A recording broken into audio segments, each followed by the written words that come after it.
దేవుని సన్నిధిలో ఇలాగున్న ప్రతి రాత్రి కూడా మనం దేవునితో ఈ మంచి సహవాసాన్ని కలిగి ఉండడానికి ప్రభు మనకు సహాయపడుతూ ఉన్నారు.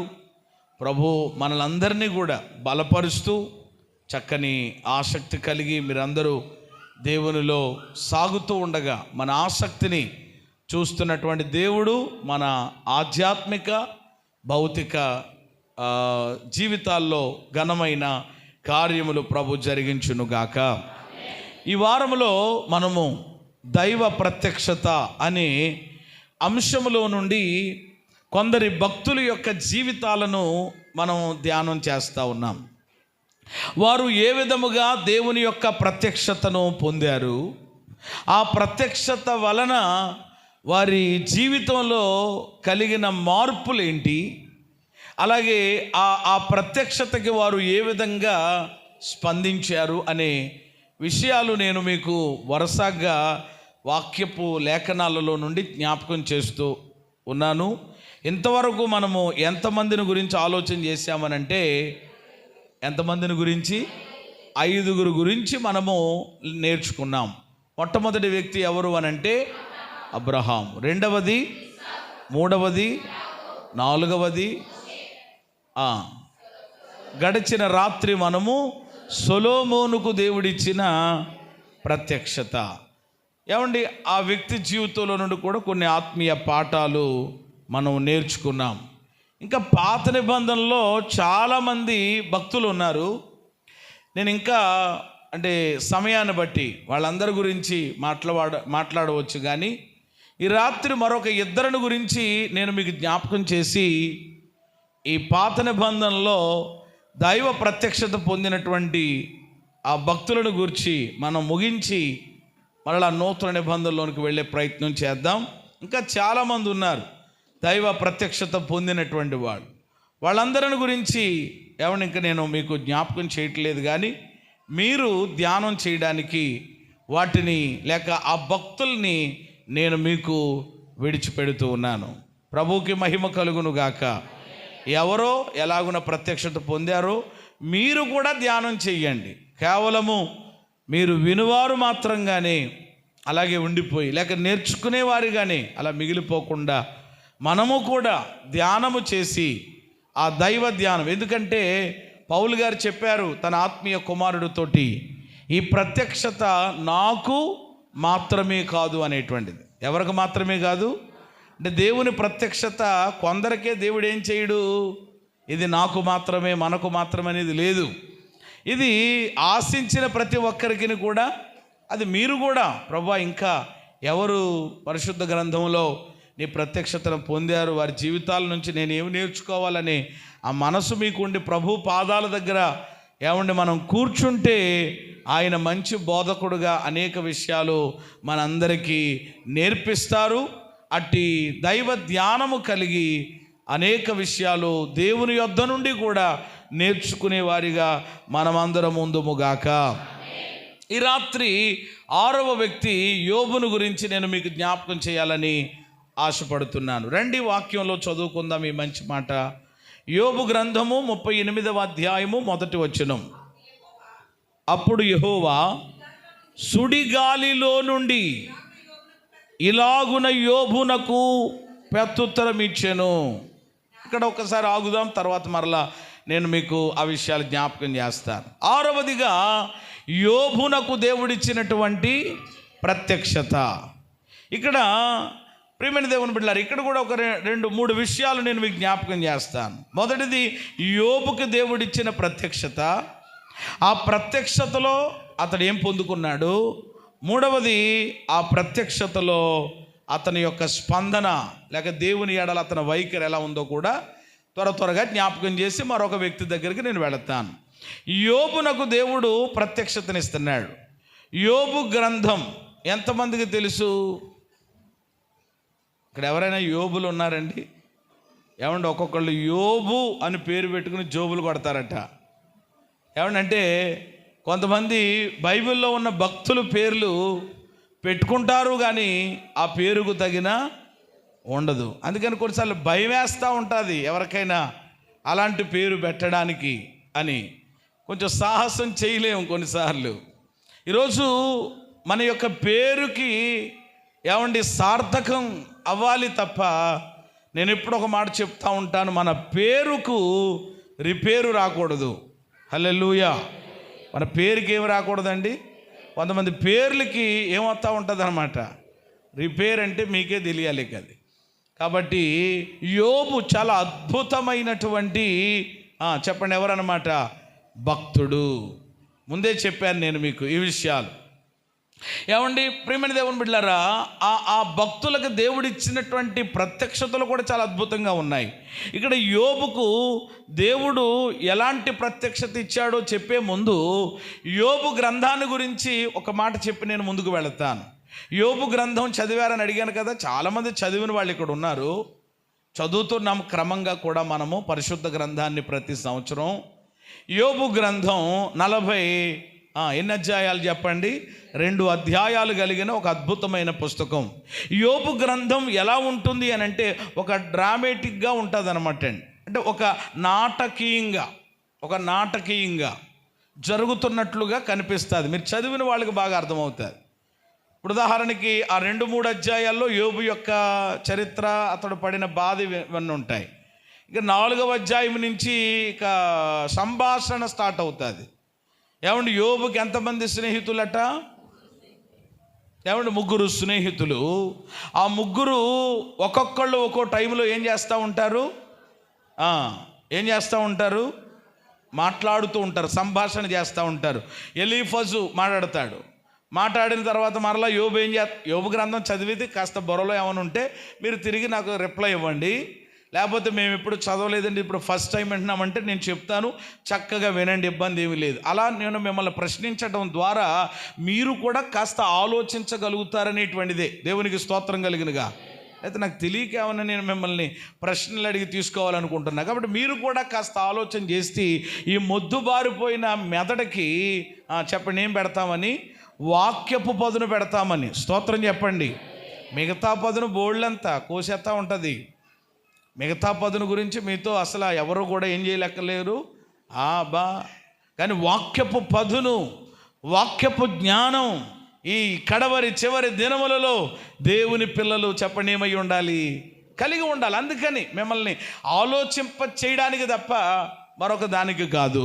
అయితే ఇక్కడ మీరు గమనించండి, ఒక స్నేహితుడు మాట్లాడితే మరలా వెంటనే యోబు దానికి సమాధానము ఇస్తుంటారు. మరలా ఇంకొక ఆయన వస్తాడు, జాఫరో ఎవడొకడు వస్తాడు, ఎలీఫజో, ఇలా ఆయన మాట్లాడతాడు. ఆయన మాట్లాడిన తర్వాత మరలా యోబు ఇలాగున మీరు ఒకళ్ళు మాట్లాడిన తర్వాత ఇంకొకళ్ళు మాట్లాడితే ఇంకొకళ్ళు సంభాషణ ఒక డ్రామాటిక్గా, ఒక నాటకీయంగా ఈ పుస్తకం కనబడతా ఉంటుంది చదువుతున్నప్పుడు మనకి.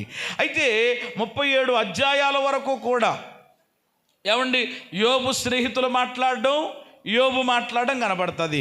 కానీ 38వ అధ్యాయం 1వ వచనంలో ఒక ఆయన మాట్లాడుతూ ఉన్నారు. ఎవరాయనంటే సృష్టికర్త అయిన దేవుడు. హల్లెలూయా. సృష్టికర్త అయిన దేవుడు సుడిగాలిలో నుండి యోబుకి ఏమిచ్చాడట? ప్రత్యక్షత. ఇక్కడ ఒక మాట చెప్పాలి మీకు. దేవుడు తన ప్రత్యక్షత ఏమండి కొన్ని రీతులుగా ఇవ్వడాన్ని మనం చూస్తుంటున్నాం. ఇప్పుడు ఉదాహరణకు మోషేకు దేవుడు ఎలాగిచ్చాడు ప్రత్యక్షత? పొదలో నుండి అని మనం ధ్యానం చేశాం. ఇక్కడ యోబుకు దేవుడు ఎక్కడ నుండి అన్నమాట? సుడిగాలిలో నుండి. అంటే అతనికి ఉన్న పరిస్థితికి తగ్గట్టుగా ఓ రకంగా చెప్పాలంటే యోబు గ్రంథం 1వ అధ్యాయంలో యోబు జీవితంలో ఏమొచ్చింది అని అంటే పెద్ద ఏమొచ్చింది? సుడిగాలి వచ్చింది. సుడిగాలి లాంటి పరిస్థితులు, సుడిగాలి లాంటి విధానాలు ఆయన జీవితంలో ఏర్పడ్డాయి. ఆ పరిస్థితికి తగినట్లుగా దేవుడు సుడిగాలిలో నుండి దేవుడు తన ప్రత్యక్షతనిస్తూ ఉన్నాడు. అయితే ఇక్కడ ప్రత్యక్షతనిచ్చి ఏం చేస్తున్నాడు అని అంటే యోబుతో మాట్లాడుతున్నట్లుగా మనం చూస్తున్నాం. ఆ మొదటి వచనంలో సుడిగాలిలో నుండి యోబునకు ప్రత్యుత్తరం ఇచ్చెను. 2వ వచనంలో జ్ఞానము లేని మాటలు చెప్పి ఆలోచన చెరుపుచున్న వీడెవడు? దేవుడు అంటున్న మాట. తర్వాత వచనంలో పౌరుషము తెచ్చుకుని నీ నడుము బిగించుకొనుము, నేను నీకు ప్రశ్న వేస్తాను, నీవు దానిని నాకు. అది 3వ వచనంలో ఎవరితో దేవుడు మాట్లాడుతున్నాడు? యోబుతో. 2వ వచనంలో ఎవరి గురించి మాట్లాడుతున్నాడు? ఎలీఫజు, స్నేహితుడు. ఆ ఎలీహు అంతకుముందు ఉంటాడు కదా, 37 అధ్యాయంలో ఉంటాడు. మాట్లాడని ఎవడు వీడు అంటే జ్ఞానము లేని మాటలు చెప్పి ఆలోచన చెరుపుచున్న వీడెవడు. ఏం చెరుపుతున్నాడట? ఈరోజు కూడా చాలామంది జ్ఞానము లేని మాటలు చెప్పి ఆలోచనలు ఏం చేస్తున్నారు అని అంటే చెరుపుతున్నారు. ఏమంటే ప్రియమైన దేవుని బిడ్డలారా, దాని గురించి అంటే యోబు యొక్క స్నేహితుడిని గురించి ఇక్కడ మాట్లాడడం. అంటే ఇక్కడ యోబుకు దేవుడు తన ప్రత్యక్షతనిస్తూ ఎలాగున ఆయన తన ప్రత్యక్షతనిచ్చాడు అని అంటే ఆయన స్వరము ద్వారా. చెప్పండి, ఎలాగునా? అది అంటే దేవుడు మాట్లాడుతున్నాడు తన స్వరము ద్వారా. కొన్ని పలు రకాలుగా ఉంటుందండి. దేవుడు ప్రత్యక్షత ఒకే రకంగా ఉండదు. ఏమండి, దైవ ప్రత్యక్షత పలు విధములు. చెప్పండి మాట, దైవ ప్రత్యక్షత పలు విధములు. అంటే దేవుడు తన ప్రత్యక్షతలో కొందరిని కొన్ని రీతులుగా ఏం చేస్తాడనమాట. అది కొందరితో, ఇప్పుడు యోబుతో దేవుడు ఏం చేస్తున్నాడు? స్వరం ద్వారా మాట్లాడుతున్నాడు. అమ్మ చెప్పండిరా, ఎలా మాట్లాడుతున్నాడు? స్వరము ద్వారా. ఏమండి, అలాగే కొంతమందికి దర్శనము ద్వారా. ఏమండి, దర్శనము ద్వారా. అలాగే ఏమంటే వాక్యము ద్వారా. అంటే దేవుని యొక్క ప్రత్యక్షత ఒకే రీతిగా ఉండదు, ఆయా రీతులుగా ఉంటుంది.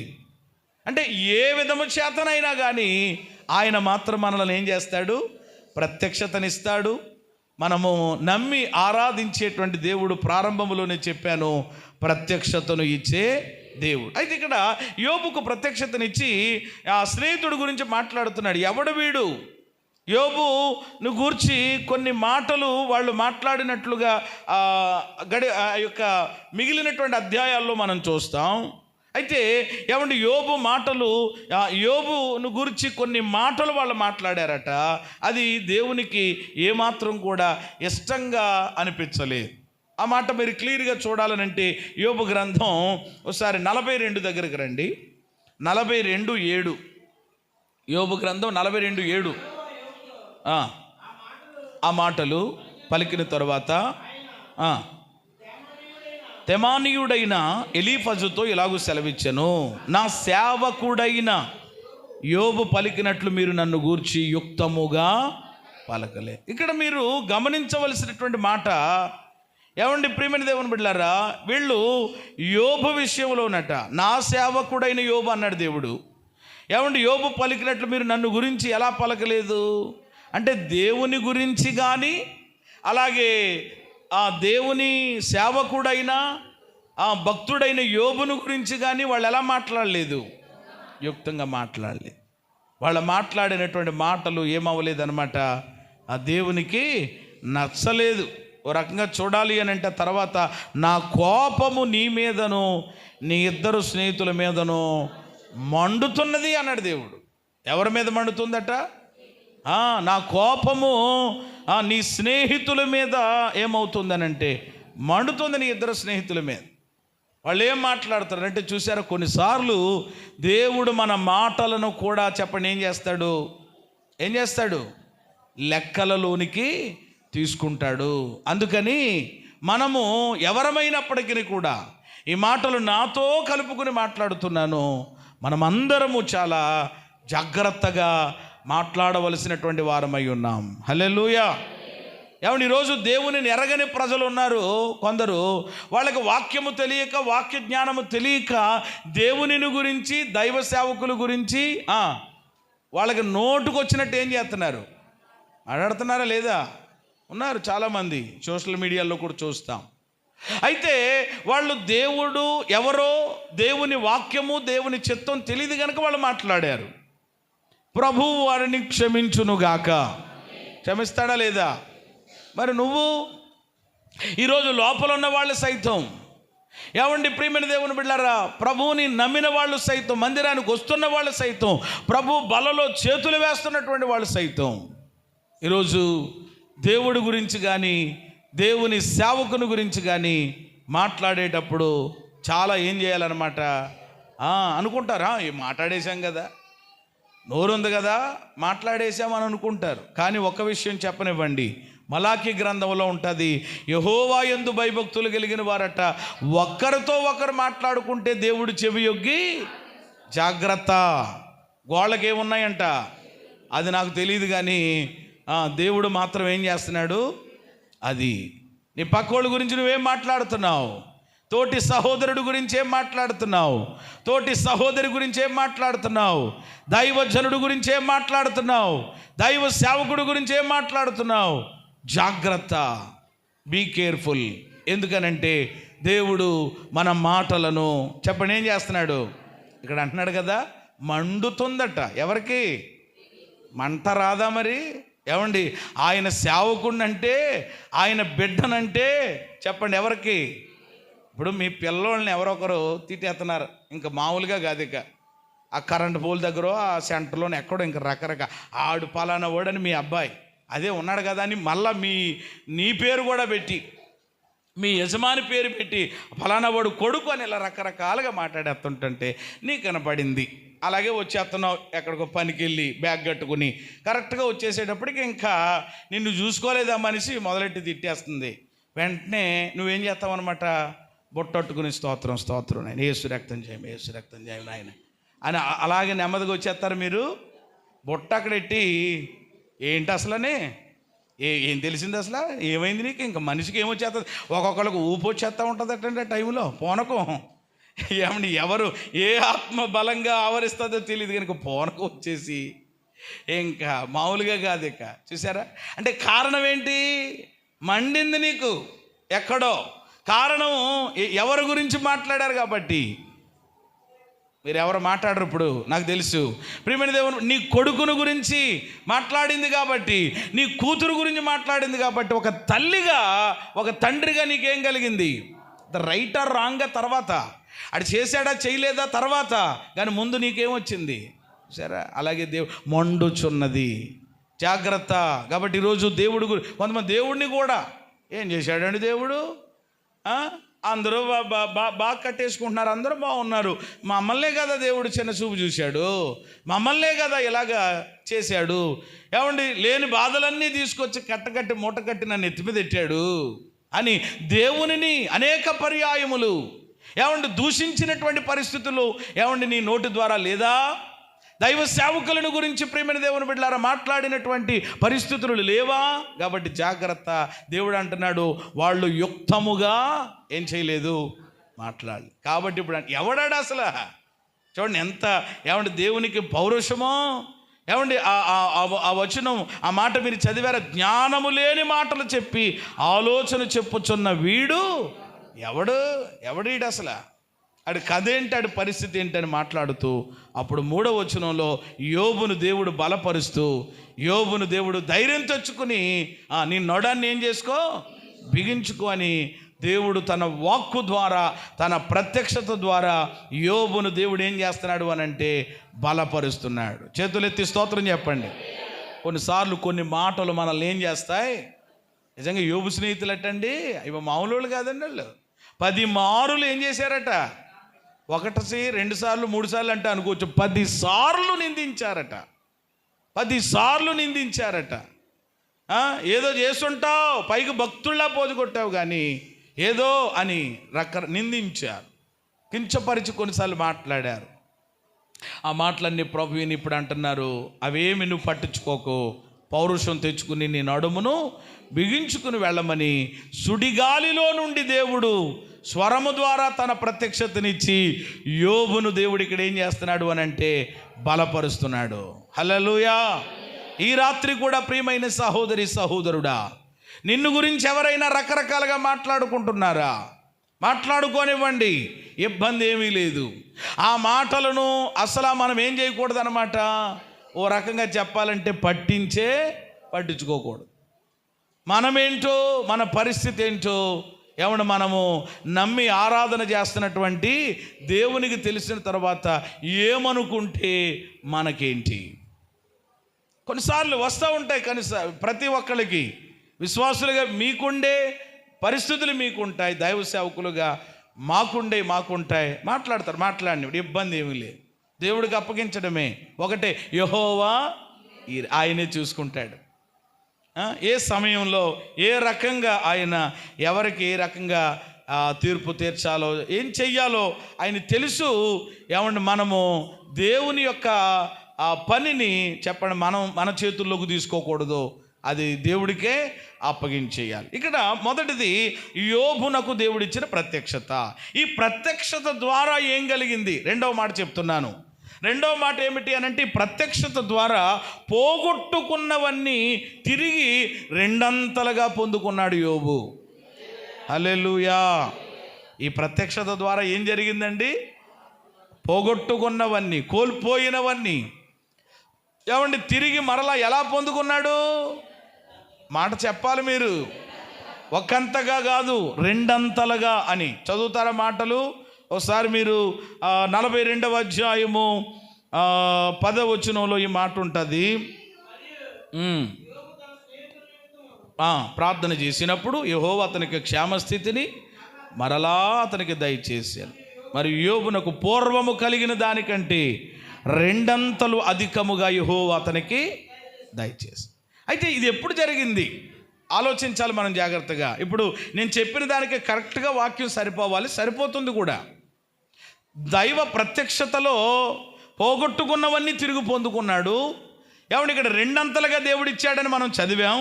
కానీ తను పైన కూడా జరిగింది ఏంటి? 7వ వచనంలోనేమో ఇందాకడ యోబు స్నేహితులు యోబుని గురించి సరిగా మాట్లాడలేదని దేవుడు చెప్పాడు. కానీ ఏమంటే నేను త్వరగా చదివేస్తాను టయాన్ని బట్టి. 8వ వచనంలో, కాబట్టి 7 ఎడ్లను 7 పొట్టేళ్లను మీరు తీసుకుని నా సేవకుడైన యోబుని వద్దకు పోయి నీ నిమిత్తము దహన బలి అర్పించాలి. అప్పుడు నా సేవకుడైన యోబు నిమిత్తము ప్రార్థన చేస్తాడు. మీ అవివేకాన్ని బట్టి మిమ్మల్ని శిక్షింపకుండినట్లు నేను అతనికి మాత్రము అంగీకరించేదను. ఎలాగనగా నా సేవకుడని యోబు పలికినట్లు మీరు నన్ను గూర్చి మరలా దేవుడు అన్నాడు. చూసారా? అంటే ఇప్పుడు వీళ్ళు చేసినటువంటి ఆ యొక్క నోటి మాటల ద్వారా పలికినటువంటి ఆ దోష నివారణ జరగడానికి దేవుడు ఏమంటున్నాడంటే, సరేలే ఏదో ఉంది కదా, నరవలేని ఏటంట నాలుక మాట్లాడేసింది, సరేలే ఒక పని చేయండి, మీ మీదకి ఏ విధమైనటువంటి ఉగ్రత, మీ మీదకి ఏ విధమైనటువంటి ఇబ్బంది రాకుండా చేయాల్సినటువంటి ఆ యొక్క సొల్యూషన్ దేవుడు ఆ పరిష్కారాన్ని ఇక్కడ చెప్తున్నాడు అనమాట. 7 ఎడ్లను 7 పొట్టేళ్లను తీసుకున్నట్ట యోబుని వద్దకు పోయి ఏం చేయాలట? దహన బలి అర్పించాలంట. ఏ బలి అర్పించాలి? ఎవరి నిమిత్తమై? వీళ్ళు చేసిన దానిని బట్టి, మాట్లాడిన దానిని బట్టి. యోబు నిమిత్తమై మీరు దానిని అర్పించండి. అప్పుడు యోబు కూడా మీ కొరకు ఏం చేస్తాడు? ప్రార్థన చేస్తాడు. ఆ దహన బలిని నేను అంగీకరించి ఆయన చేసినటువంటి ప్రార్థన విని 9వ వచనంలో ఉంటుంది, తెమానీయుడైన ఎలీఫజు బిల్దదు జోఫరు పోయి యెహోవా తమకు ఆజ్ఞాపించినట్లు చేయగా యెహోవా వారి పక్షమున యోబును అంగీకరించాను. స్తోత్రం కలిగినగా. ఇద్దరికేనమాట, అటు యోబుకి ఇటు స్నేహితులకి దేవుడు అంగీకరించాడు. అప్పుడు యోబు మనం 10వ వచనంలో చదువుకున్నట్లు తన స్నేహితుల కొరకు ఏం చేశాడట? ప్రార్థన చేశాడట. దేవుడు అతని ప్రార్థన ఆలకించి అటు వాళ్ళు సేవ్ అయ్యారు. అంటే వాళ్ళు కూడా దేవుని ఉగ్రత నుండి రక్షించబడ్డ. ఈయన కూడా వాళ్ళ నిమిత్తమై ప్రార్థన చేయడము ద్వారా యోబును దేవుడు చెప్పండి ఏం చేశాడు? రెండంతలుగా. చెప్పండి ఎలాగునా? యోబునకు పూర్వము కలిగిన దానికంటే పూర్వము యోబునకు ఎన్ని గొర్రెలు ఉన్నాయి చెప్పండి మీరు. ఫస్ట్ పూర్వం ఎన్ని గొర్రెలు ఉన్నాయి? 7,000 ఉన్నాయి. ఇప్పుడు ఎంత అయింది? అది 14,000 అయింది. అంతకుముందు ఎన్ని ఒంటలు ఉన్నాయి? 3. ఇప్పుడు ఎంత అయింది? 6. అంతకుముందు ఎన్నో జతలెడ్లు ఉన్నాయి? 500. ఇప్పుడు ఎంత అయింది? ఆ లెక్కలు కూడా దృష్టిలో పెట్టుకోవాలి మనం. అంటే అంతా ఏమైంది అనమాట? ఇప్పుడు డబల్ ఆశీర్వాదం అనమాట. హల్లెలూయా. చెప్పండి, ఏ ఆశీర్వాదం? రెండంతల ఆశీర్వాదం. ఎప్పుడు ఈ రెండంతల ఆశీర్వాదం వచ్చిందని అంటే దైవ ప్రత్యక్షత పొందిన తర్వాత. హల్లెలూయా. అంటే ఈ ప్రత్యక్షత పొందుకున్నప్పుడు ఈ ప్రత్యక్షత ద్వారా పోగొట్టుకున్నవన్నీ యోబు ఎలా పొందుకున్నాడు? మీరు విశ్వసిస్తారో లేదో నాకు తెలీదు, మీరు నమ్ముతారో లేదో నాకు తెలియదు, కానీ దేవుడు ఏర్పాటు చేసిన నియమించినటువంటి ఈ ప్రత్యక్షత పండగల ద్వారా పోయినవన్నీ ఏం పోయినాయో మనకు తెలియదు. అది ఆత్మీయంగానైనా భౌతికంగానైనా ఏవైనప్పటికీ కూడా తిరిగి ఈ ప్రత్యక్షత ద్వారా రెండంతలుగా మనకు అనుగ్రహించునుగాక. ఆయన అనుగ్రహిస్తాడు తప్పకుండా. ఏమండి, ఆయన ఏమాత్రము కూడా పక్షపాతం కలిగిన వాడు కాదు. యోబు జీవితంలో అది జరిగింది. మొదటిది, యోబునకు దేవుడిచ్చిన ప్రత్యక్షత స్వరము ద్వారా, ఆ విషయాలు చూసాం. రెండు, ఈ ప్రత్యక్షత ద్వారా పోగొట్టుకున్నవన్నీ తిరిగి ఆయన రెండంతలుగా పొందుకున్నాడు. ఈ క్రమంలో, ఈ ప్రత్యక్షత పొందిన క్రమంలో యోబు యొక్క స్పందన ఏమిటి అని గనక మనం ఆలోచన చేస్తే 42వ అధ్యాయము 5-6 వచనాలు త్వరగా చదువుకుని మరొక మాట జ్ఞాపకం చేస్తాను. వినికిడి చేత నిన్ను గూర్చిన వార్తను వింటిని, అయితే ఇప్పుడు నేను కన్నులారా నిన్ను చూచుచున్నాను. కావున నన్ను నేను అసహించుకుని ధూళిలోను బూడిదలోను పడి పశ్చాత్తాపడుతున్నాను. చాలు, ఏం పడుతున్నాను అన్నాడు. అది అంటే ఇప్పుడు యోబు ఏమండి పొందినటువంటి ప్రత్యక్షత ద్వారా ఆయనలో నుండి వచ్చింది ఏమిటి అనంటే పశ్చాత్తాపం. అనండి అందరూ ఒకసారి. ఏ తాపం? పశ్చాత్తాపం. యోబు ఏం పడుతున్నాడండి? పశ్చాత్తాపడుతున్నాడు. బూడిదలో పడ్డాడట. ఏమండి, ఎందుకు ఇక్కడ యోబు పశ్చాత్తాపడుతున్నాడు అని అంటే, అంతకుముందు యోబు కూడా ఏం చేశాడు అని అంటే, ఓ రకంగా యోబు కూడా ఎవరు? ఏమండి, యోబు ఎవరండి? మనలాంటి అది కథ మనం అర్థం చేసుకోవాలి. మీరు యోబు అద్భుతమైన భక్తుడు. అసలు మనం చరిత్రలోనే అలాంటి వ్యక్తి మనకు కనబడ్డ. కానీ ఒక విషయం, యోబు కూడా ఒక మనుషుడే. ఇక్కడ పశ్చాత్తాపడ్డానికి కారణం చెప్తాను. అంతకుముందు యోబు కూడా ఏం చేశాడు అని అంటే దేవునితో దెబ్బలాడాడు. ఎవరితోటండి? దెబ్బలాడడం అంటే రెండు రకాలు ఉంటాయి. ఇప్పుడు యాకోబు దెబ్బలాడింది వేరు. ఏమండి, దేవా నీవు నన్ను ఆశీర్వదించితేనే కానీ కుదరదు, ఆ పోరాటం వేరు. కానీ ఇప్పుడు యోబు అలా కాదు. ఏమండి, యోబు దేవుడితో వాదించాడట. మీరు చూస్తారా? 2 మాటలు త్వరగా చూపిస్తాను. యోబు గ్రంథం 13:3లో నేను సర్వశక్తుడగు దేవునితో మాటలాడగోరుచున్నాను, దేవునితోనే వాదింపగోరుతున్నాను. ఎవరితోటి? అసలు నన్ను అడిగితే దేవునితో ఎవరైనా ఏమండి వాదించగలరా? మీ అమ్మతోటో నాయనతోటో ఇంకొకరితోటో ఏమండి మీరు వాదించగలరేమో, వివాదము పెట్టుకోగలరేమో, కానీ ఎవరు దేవునితోటి? ఏ దేవుడైనా సర్వశక్తుడగు దేవుడు. హల్లెలూయా. ఇక్కడ అంటున్నాడు, సర్వశక్తుడగు దేవునితో మాటలాడ దేవునితోనే వాదింప గోరుచున్నాను అని అంటున్నాడు. 23:4లో కూడా ఇంకొక మాట కనిపిస్తుంది మనకి. 23:4లో మీరు గమనిస్తే, ఆయన సన్నిధిని నేను నా వ్యాజ్యమును విషదపరిచెదను, వాదములతో నా నోరు అది దేనితో నింపుకుంటాడట? వాదాలతోటి. ఏమంటే దేవుడితో ఎవడు వాదం పెట్టుకోగలడండి? మనుషులతో వాదాలు ఒకవేళ చాలామందికి అలవాటేమో, అది వేరే విషయం. దేవునితో ఎవరు వాదించలేరు. దేవునితో మనము ఎలాగునని వాదించగలుగుతాం? అసలు వాదించడానికి ఎలా సరిపోతాం? కానీ ఈ విషయాలన్నీ ఎరిగిన తర్వాత సుడిగాలిలో నుండి దేవుడు వినాలి. చాలామంది జాగ్రత్తగా, మీరు వెనకాల ఏమవుతుందో బయట ఏమవుతుందో మీకు అక్కర్లేదు. అసలు మనం ఎక్కడున్నామనంటే దేవుని సన్నిధిలో ఉన్నాం. ఆ దేవుడు మనలను దర్శించి ఏమంటే ఆశీర్వదించే సమయంలో మనము ఎటువైపు కూడా ఏమంటే అసలు తిరగకూడదు దేవుని సన్నిధిలో. దేవునికి స్తోత్రం కలిగినగా. దయతో మీరు ప్రేమతో నేను చెప్తున్నాను, మీ క్షేమం కొరకే.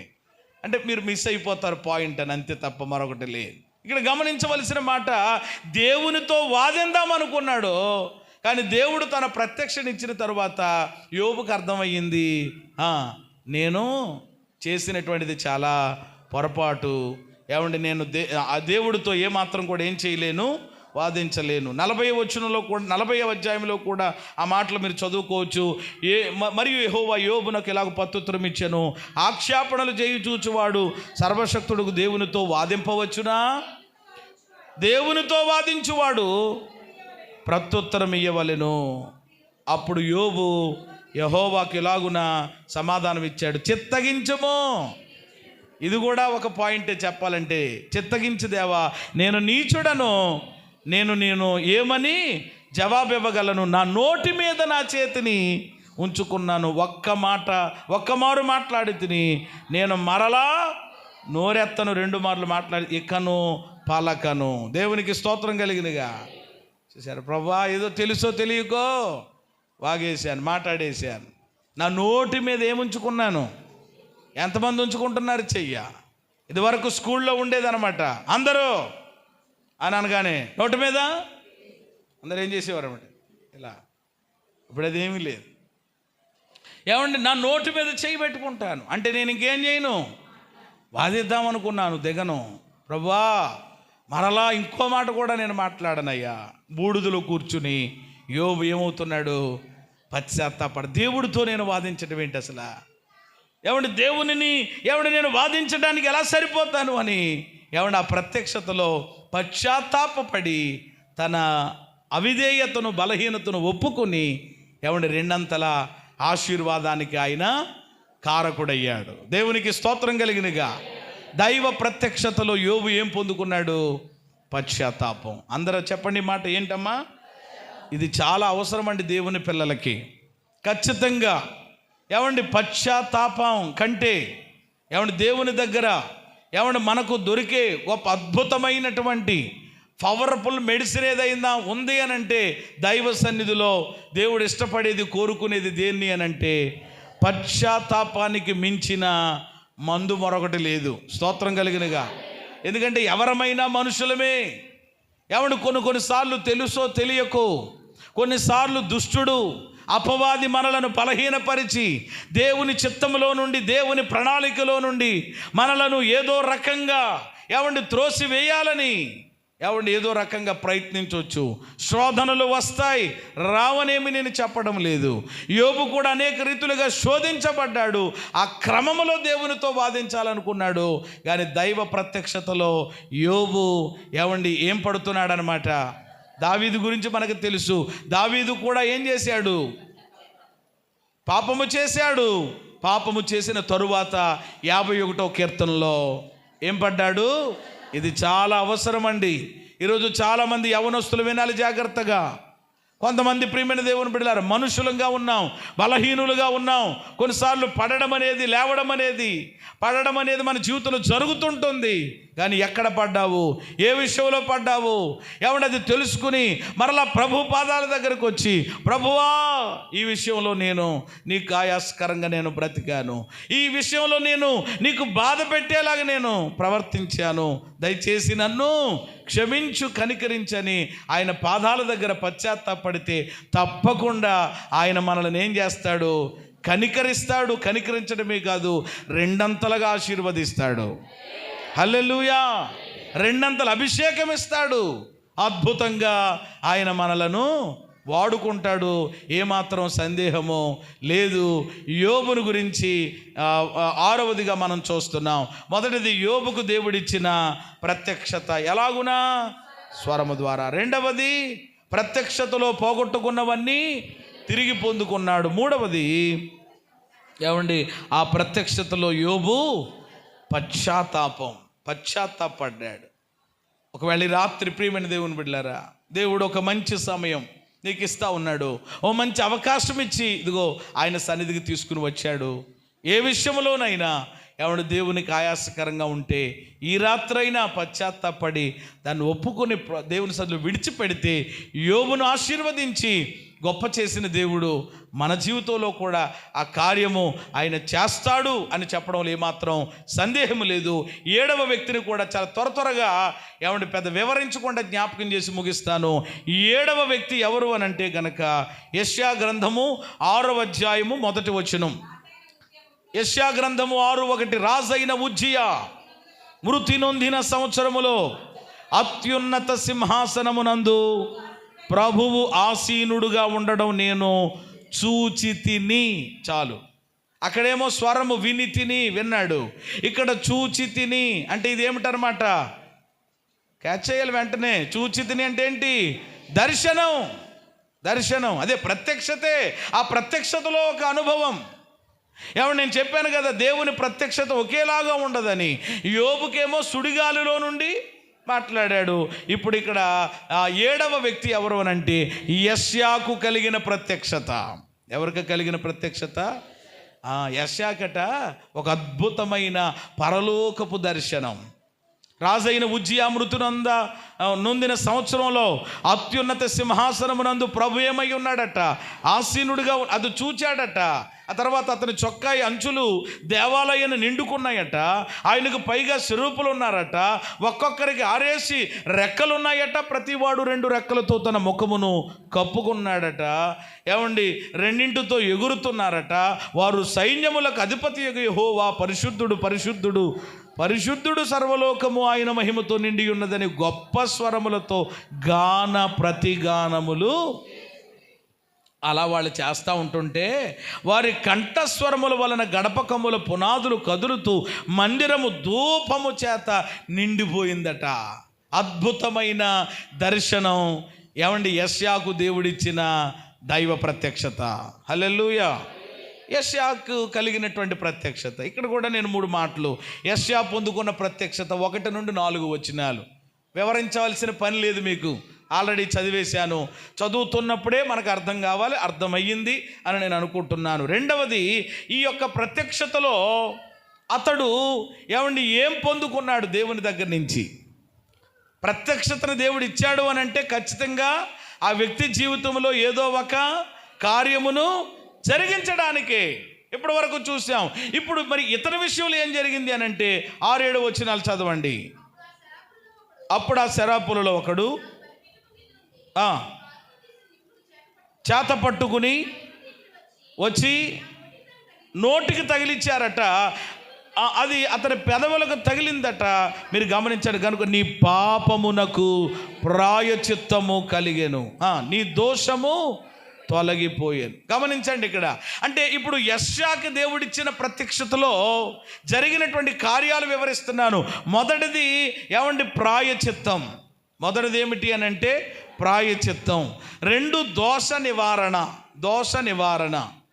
ఏమండి, ఇప్పుడు ఇక్కడ మీరు ఈ దర్శనం చూడగానే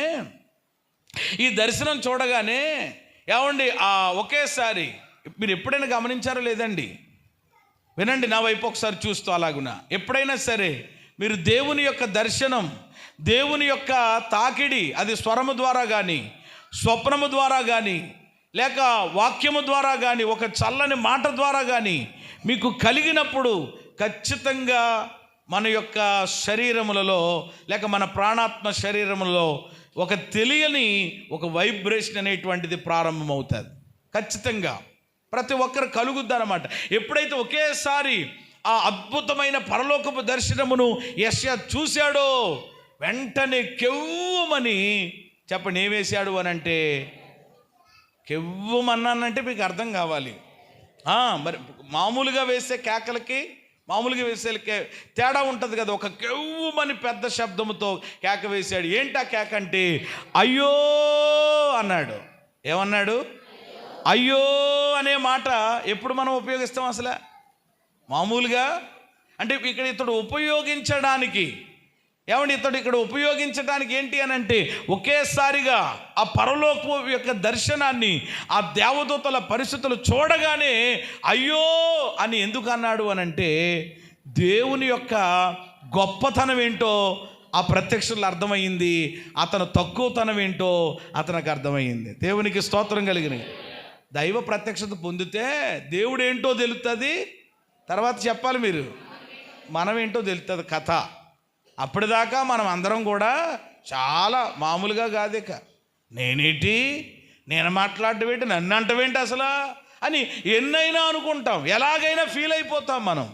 కానీ దైవ ప్రత్యక్షత పొందితే మన పరిస్థితి మనకే అర్థమవుతుంది. అయ్యో అంటున్నాడు. ఏ పెదవులు కలిగినోడట? అపవిత్రమైన పెదవులు కలిగిన వాడు. ఏ ప్రజల మధ్యలో ఉన్నాను? అపవిత్రమైన పెదవులు కలిగిన వారి మధ్యలో ఉన్నాను. నేను నశించి తిని. ఏమండి, నేనేమైపోయాను? నాశనం అయిపోయాను అనుకుంటున్నాడు. అప్పుడు వెంటనే, కాదురా బాబు, ఈ ప్రత్యక్షత ఇచ్చింది నువ్వేమైపోవడానికి కాదు, నశించడానికి కాదని బలిపీఠం దగ్గర నుంచి ఒక కారుతో, చెప్పండి ఏమొచ్చిందట, ఒక కారుతో తీసిన నిప్పు చేత పట్టుకుని దేవదూత వచ్చి అతని పెదవులకు తగిలించినప్పుడు అతని దోషం ఏమైపోయింది? తొలగిపోయింది. ఇక్కడ ప్రాయశ్చిత్తం కలిగింది.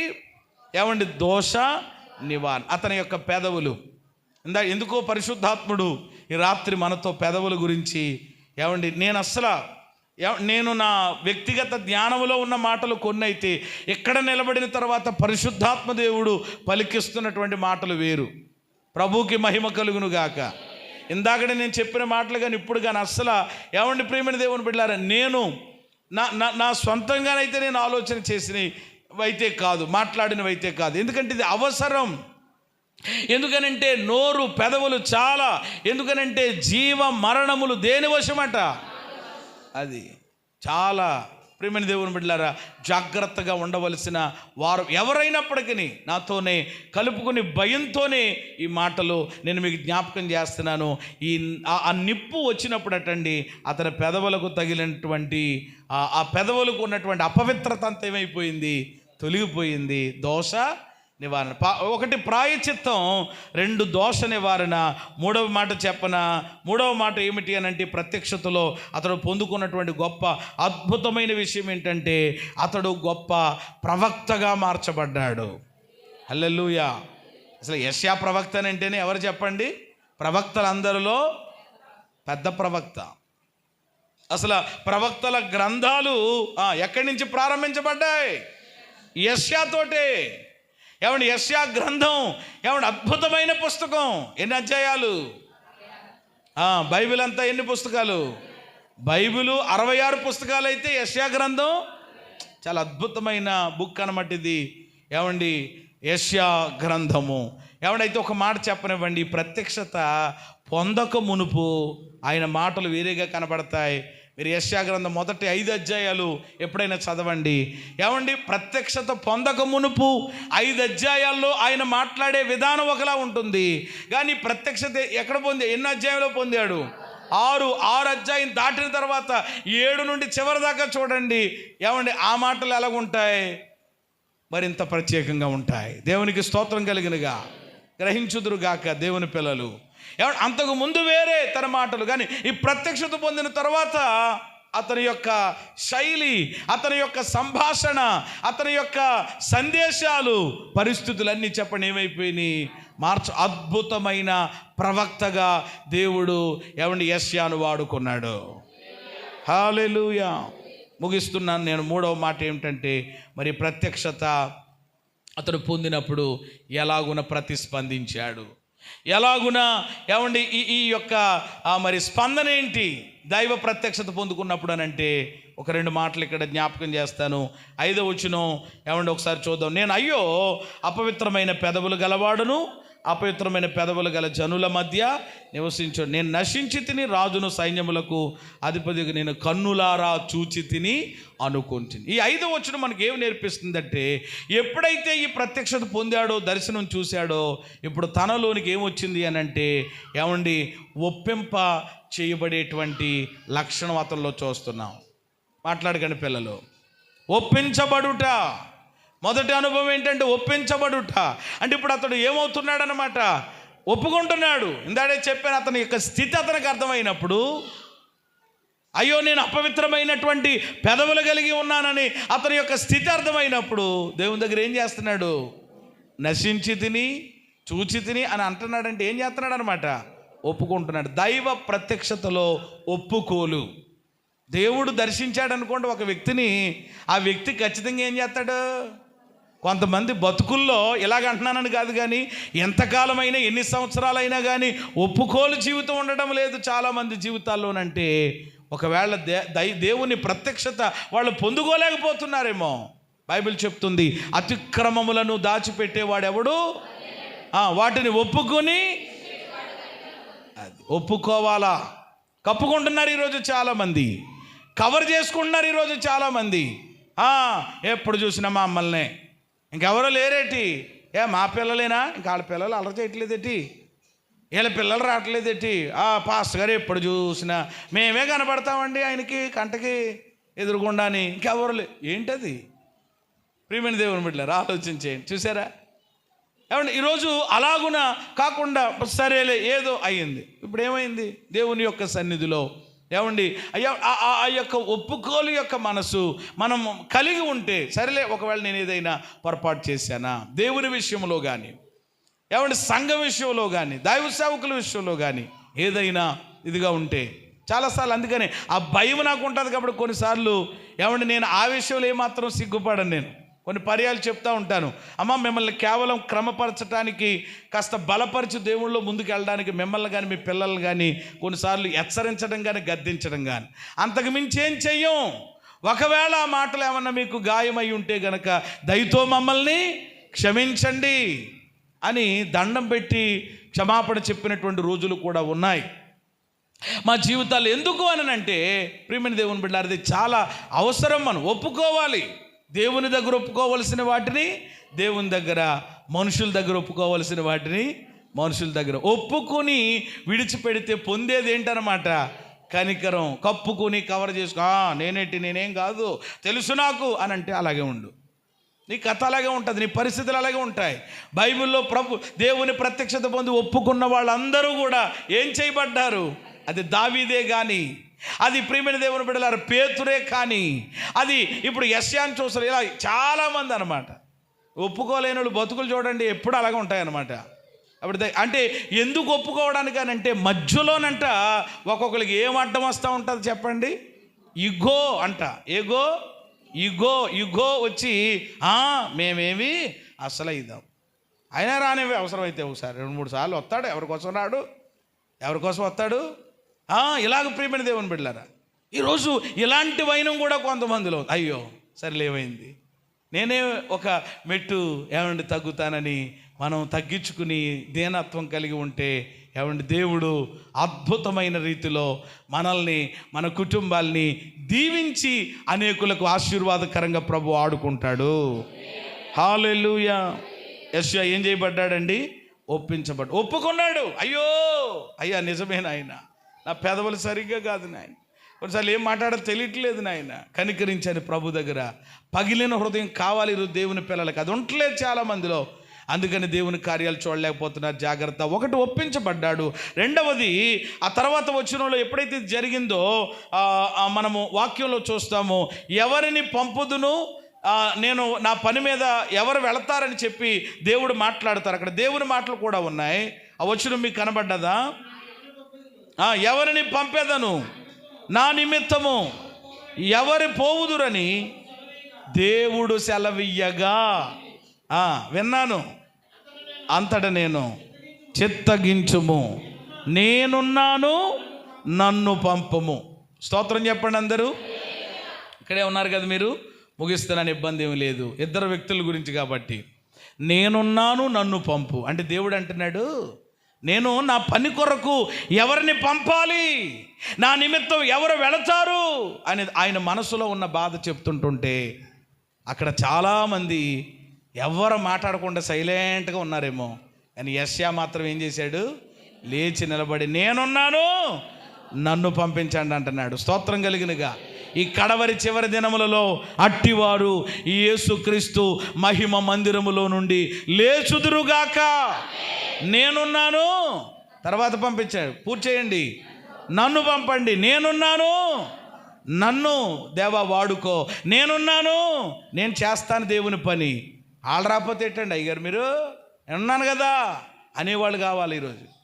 వాళ్ళు రావట్లేదండి, అలా ఎవరు రాలేనప్పుడు నేను ఎందుకు రాను?